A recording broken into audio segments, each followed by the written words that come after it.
สุดท้ายของผมจะตัวนี้ในนี้ยมมองไปเห็นบางคนแต่ต้นชั่วโมงหนึ่งการพญาลอยปีแคสการ์ดนี้từการដូចគ្នាបាទនេះពីការទីឈប់ទៅក្នុងការទីឈប់ដូចគ្នាអញ្ចឹងណាគ្នាឧទាហរណ៍ថាយើងចង់ផ្ញើលុយពីលុយកាតមួយនេះទៅកាន់នរណាម្នាក់អីចឹងទៅណាអញ្ចឹងថ្ងៃនេះខ្ញុំនឹងពីអ្នកអរគ្នាពីលុយផ្ញើតោះចឹងតើទាំងអស់គ្នាមកខាងពេលយូរដោយសារតែភាសាជប៉ុនខ្ញុំគិតថាអាចនឹងពិបាកសម្រាប់អ្នកទាំងអស់គ្នា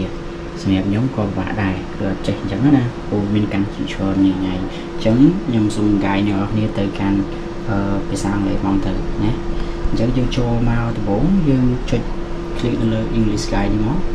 បាទអ្នកនរគ្នាបន្តមកយើងចុចពាក្យនេះបាទ limited នេះបាទខ្ញុំអត់ស្គាល់អង់គ្លេសទេប៉ុន្តែខ្ញុំគិតថាអង់គ្លេសវាអាចមានស្រួលជាងអញ្ចឹងណាខ្ញុំនឹងអានទៅអត់ទេនេះ limit tains នេះណាយើងចុចអញ្ចឹងមកចុចលើហ្នឹងមកហើយយើង enter មក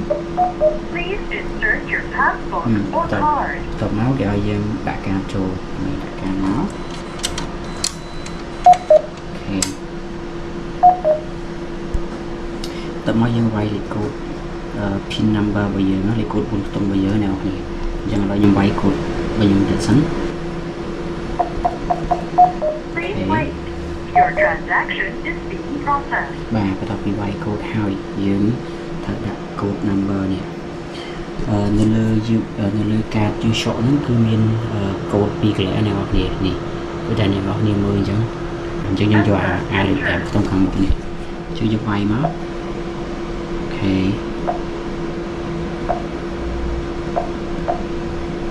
នេះយើងវាយកូដខាងមុខហើយ enter សិនបន្ទាប់មក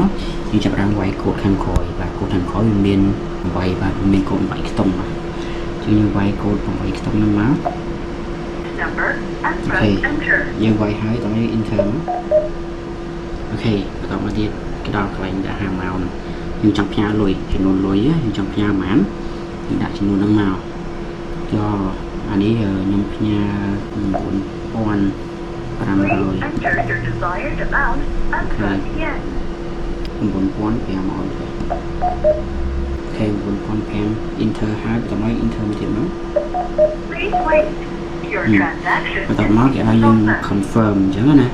យើងអាចយកទូរស័ព្ទយើងមកថត screen នឹងមួយតុកទៅបាទដល់ពេលដែលយើងផ្ញើអញ្ចឹងយើងអាចបង្ហាញទៅអ្នកដែលយើងផ្ញើអញ្ចឹងណាងាយស្រួលដើម្បីជាខុសតាមអញ្ចឹងអូខេឥឡូវយើងកាត់ credit ហើយយើង enter នៅក្នុងការផ្ញើហ្នឹងគេកាត់ fee គេកាត់ថ្លៃ charge របស់យើងហ្នឹង100 yen អញ្ចឹងណាបាទឥឡូវយើងហើយយើងចេះទៀតមកអានេះគេសួរថាយើងចង់បាន receipt អត់ណាតែយើងថាយើងចង់បានចុច yes មកបើមិនចង់បានចុច no មកមិញអូខេឥឡូវ please confirm the message អូខេប៉ុណ្ណឹងមកយើង enter មកអូខេឥឡូវយើងបានជាមួយនឹង receipt ហ្នឹងមិញអូខេឥឡូវយើងផ្ញើហើយអានេះជា receipt បាទចំនួនលុយចំនួនអីដែលយើងផ្ញើអីហ្នឹងគឺមានទាំងហ្នឹងទាំងអស់អញ្ចឹងណាអូខេឥឡូវយើងរួចរាល់ហើយបាទអ្នកនរគ្នាគឺមានតែប៉ុណ្្នឹងទេអរគុណអ្នកនរគ្នាសម្រាប់ការតាមដានទស្សនាយើងនឹងជួបគ្នានៅវីដេអូក្រោយៗទៀតបាទអ្នកនរគ្នា